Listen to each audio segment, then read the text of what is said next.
1 Samuel chapter 15. Samuel said to Saul, I am the one the Lord sent to anoint you king over his people Israel. So listen now to the message from the Lord. This is what the Lord Almighty says. I will punish the Amalekites for what they did to Israel when they waylaid them as they came up from Egypt. Now go, attack the Amalekites, and totally destroy all that belongs to them. Do not spare them. Put to death men and women, children and infants, cattle and sheep, camels and donkeys. So Saul summoned the men and mustered them at Telaim, 200,000 foot soldiers and 10,000 from Judah. Saul went to the city of Amalek and set an ambush in the ravine. Then he said to the Kenites, Go away, leave the Amalekites, so that I do not destroy you along with them. For you showed kindness to all the Israelites when they came up out of Egypt. So the Kenites moved away from the Amalekites. Then Saul attacked the Amalekites all the way from Havilah to Shur, near the eastern border of Egypt. He took Agag, king of the Amalekites, alive, and all his people he totally destroyed with the sword. But Saul and the army spared Agag, and the best of the sheep and cattle, the fat calves and lambs, everything that was good. These they were unwilling to destroy completely, but everything that was despised and weak they totally destroyed. Then the word of the Lord came to Samuel. I regret that I have made Saul king, because he has turned away from me and has not carried out my instructions. Samuel was angry, and he cried out to the Lord all that night. Early in the morning, Samuel got up and went to meet Saul, but he was told, Saul has gone to Carmel. There he has set up a monument in his own honor, and has turned and gone on down to Gilgal. When Samuel reached him, Saul said, The Lord bless you. I have carried out the Lord's instructions. But Samuel said, What then is this bleating of sheep in my ears? What is this lowing of cattle that I hear? Saul answered, The soldiers brought them from the Amalekites.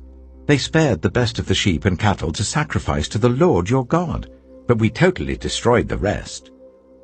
Enough, Samuel said to Saul. Let me tell you what the Lord said to me last night. Tell me, Saul replied.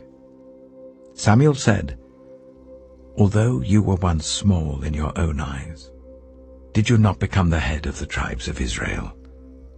The Lord anointed you king over Israel, and he sent you on a mission, saying, Go and completely destroy those wicked people, the Amalekites. Wage war against them until you have wiped them out.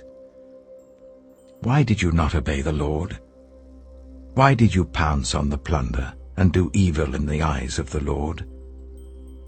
But I did obey the Lord, Saul said. I went on the mission the Lord assigned me. I completely destroyed the Amalekites and brought back Agag, their king.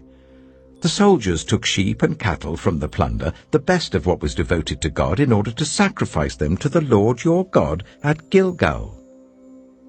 But Samuel replied, Does the Lord delight in burnt offerings and sacrifices as much as in obeying the Lord?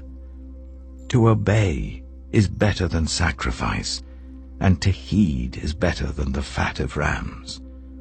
For rebellion is like the sin of divination, and arrogance like the evil of idolatry.